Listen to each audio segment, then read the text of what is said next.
Hoje em dia se fala muito em contar histórias, se fala muito de storytelling, é um grande hype que vem sendo muito utilizado, inclusive para fazer propaganda, no marketing, para disseminar ideias de alguma maneira. Mas como criar histórias que realmente pegam? Os autores do livro Ideias que Pegam, ou em inglês Made to Stick, estudaram vários fatores que fazem com que as ideias realmente peguem, realmente colhem, realmente sejam disseminadas e realmente fiquem na mente das pessoas. Eles encontraram 6 características diferentes dessas histórias, dessas ideias, que eu vou contar um pouquinho para vocês hoje. A primeira é que a ideia deve ser extremamente simples. Você tem que conseguir chegar no core da ideia, na essência dela. Isso parece simples, mas na verdade é muito difícil. Eles falam sobre uma coisa no livro que eles chamam de maldição do conhecimento, que é mais ou menos o seguinte: à medida que você vai aprendendo alguma coisa, vamos dizer que você vai aprender, por exemplo, sobre tecnologia, você vai aprendendo uma série de pequenos conceitos, de protocolos, de linguagens, o que é binário e uma série de outras coisas. E é difícil daí você explicar aquilo, explicar algum dos conceitos sem relacionar aos outros, ou explicar para alguém que na verdade só precisa aprender um daqueles sem ter que conhecer todos os outros juntos. Por causa dessa rede de conhecimento, é difícil de você explicar alguma coisa de uma forma que seja extremamente simples de chegar no core da ideia. Mas é isso que você precisa tentar fazer. Ele dá algumas ideias interessantes, por exemplo, na Southwest Airlines, que é uma companhia americana, uma das primeiras que teve a ideia de fazer realmente uma companhia aérea de baixo custo, cortar tudo que não fosse extremamente necessário para que os voos pudessem ser baratos. Eles colocaram como slogan da companhia a companhia aérea de baixo preço, que é justamente para que as pessoas lembrassem o tempo inteiro do que se tratava, né? Então eles reduziram a esse core: nós somos a companhia aérea de baixo preço, ponto.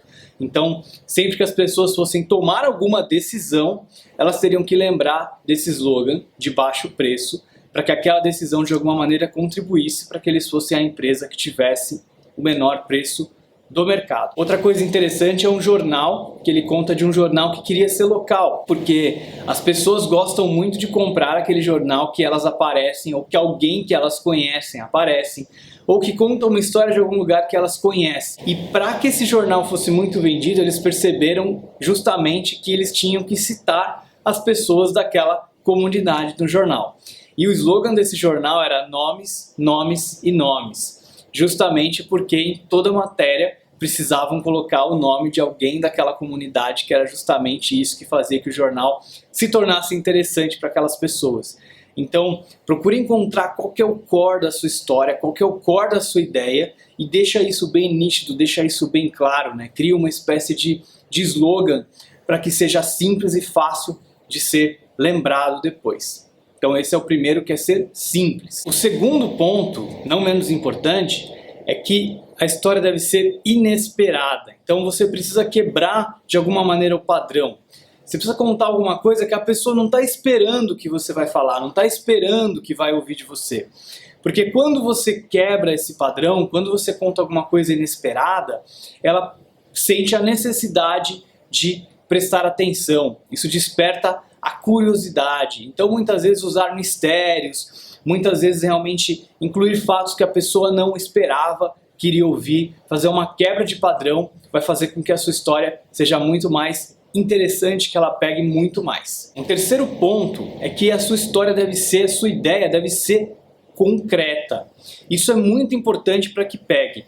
Eu gosto bastante de lembrar daquele caso do Steve Jobs, da Apple. Vocês lembram que naquela época dos MP3 players, né, que eram muito famosos, a gente já tinha uma série de MP3 player rodando por aí quando a Apple lançou o iPod. Mas uma das coisas que mais impressionou as pessoas é a forma que a Apple escolheu para fazer o marketing do iPod. Ele dizia o seguinte: 1000 músicas no seu bolso.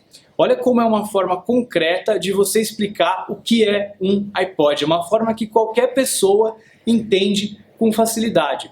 Enquanto todo mundo estava falando do MP3 player, que tinha 2 GB, 1 GB, etc., que tinha tal tamanho, que isso, que aquilo, que a qualidade do som, o Steve Jobs falou 1000 músicas no seu bolso. Então ele tornou isso algo concreto, algo fácil de ser compreendido. Um outro exemplo interessante que eles contam nesse livro é quando o governo americano estava fazendo campanha para que as pessoas reduzissem o consumo de coisas muito gordurosas, né, por causa da questão toda da obesidade. E eles perceberam que a pipoca era muito gordurosa, a pipoca que a gente compra no cinema quando vai assistir um filme, porque usava, se não me engano, um óleo de coco que tornava a pipoca muito mais gordurosa ainda. E o que eles fizeram de campanha para explicar para as pessoas que elas deveriam ter cuidado com o consumo desse produto é que 20 gramas de pipoca era igual a um Big Mac. Então percebe como simplesmente você dizer a quantidade de gordura, de calorias, etc. que tem muitas vezes não é palpável. Mas se você explicar que 20 gramas de pipoca tem a mesma quantidade de gordura de um Big Mac, você imagina que tem bastante gordura ali. Então fica fácil de você entender, fica bem palpável, fica bem concreto. Uma outra coisa importante é que as pessoas precisam acreditar na sua história, na sua ideia, para que ela de fato pegue. Uma das maneiras para as pessoas acreditarem é você recorrer à credibilidade. É por isso que quando você entra no site de uma startup, de uma empresa hoje em dia, geralmente você vai ver ali como visto no New York Times, no Washington Post, etc, etc. Aquilo traz credibilidade. Aquilo faz você acreditar que é uma coisa real, que é uma coisa de verdade. Uma outra forma de conseguir credibilidade é buscando depoimentos, é ouvindo pessoas que já utilizaram aquele produto, que já fizeram aquilo, é contando com quem aconteceu, né? É mostrando realmente a credibilidade, é mostrando que aquela história é de verdade. Esse é também um dos grandes motivos pelos quais as pessoas gostam tanto de cases quando estão estudando, por exemplo. Hoje em dia, nos MBAs, é muito comum que as pessoas estudem através de cases, porque é aquela famosa história da música do Frank Sinatra. Se você pode fazer aqui, você pode fazer em qualquer lugar. Então, a gente gosta de conhecer um case, algo que aconteceu em alguma empresa, deu certo ali, funcionou ali, então a gente pode também, de repente, fazer na nossa e vai funcionar também. Quinto ponto é você recorrer à emoção, às emoções das pessoas, tentar se conectar de maneira única com o seu interlocutor, com a pessoa que está ouvindo a sua ideia, que está ouvindo a sua história. Ela precisa de alguma maneira sentir empatia com o que você está contando, se conectar. Quando você conta uma história que ela se conecta com aquele personagem e ela pensa que ela poderia estar no lugar dele, né? Cria aquela empatia, faz uma conexão emocional e aquela conexão emocional faz com que ela se envolva muito mais também na sua história. Por exemplo, se você vai fazer um produto que é para gerente de projetos e você quer apresentar esse produto, muitas vezes você pode usar a figura de um personagem que é gerente de projetos. Aquela coisa do tipo, conheça Luiz. Luiz é um gerente de projetos. Ele está com esse problema. Então, quer dizer, quando você conta dessa maneira, aquele gerente de projeto que é o seu cliente final, que é a pessoa que está ouvindo a sua história, que está conhecendo o seu produto, ele vai se identificar com aquele personagem que você criou, que está passando por aquele problema, vai criar uma empatia e vai se conectar na sua história. O último ponto, que de alguma maneira a gente acabou citando em vários dos pontos anteriores, é você transmitir a sua ideia através de uma história. Um exemplo bacana disso aplicado é o Subway, que contou a história do Jared, que é um cara que comia sempre no McDonald's, estava com problema de obesidade e daí ele resolveu então começar a comer sempre no Subway, escolher sanduíches mais saudáveis e com o tempo foi perdendo peso, foi emagrecendo. Quando você conta simplesmente uma série de fatos isolados, fora do contexto de uma história, é muito difícil de as pessoas lembrarem. Mas quando você conta dentro de uma história, as pessoas conseguem criar uma correlação entre os eventos, entre os fatos, entre aquela decorrência da história e elas lembram com muito mais facilidade. Então a gente tem muito mais facilidade de lembrar,